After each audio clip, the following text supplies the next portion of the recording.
Alas 5 na ng madaling araw at hindi pa rin ako makatulog. Usually, mga 4, miga na ako, tapos tulog.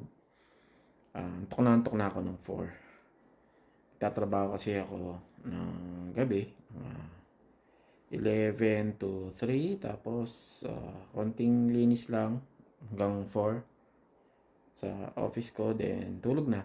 Pero ngayon hindi ako makatulog kasi umalis si Mrs. pumunta ng Vietnam.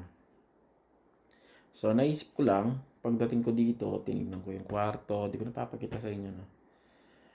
Tinignan ko yung kwarto, yung usually na nakikita ko, nakahiga siya dito, nanonood ng TV.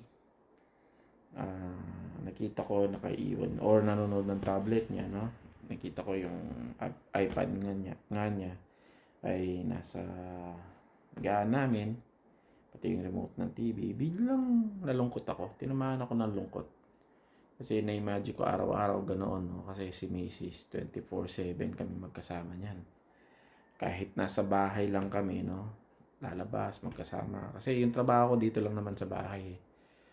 Ngayon, gets ko na bakit yung mga ibang mga lalaki na matagal na sila ng asawa nila tapos biglang nawala yung babae. Ilang buwan lang, ilang months lang, siguro mga 1 to 2 years sumusunod.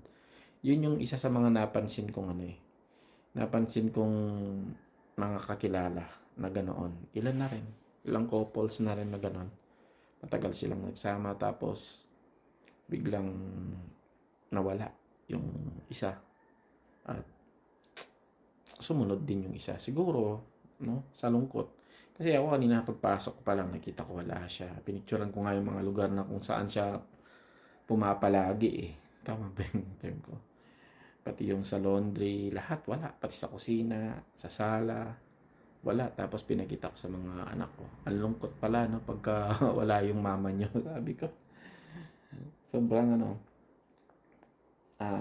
kaalis lang niya kanina ng 9. At ilang oras pa lang nawala siya. Ramdam ko na yung effect.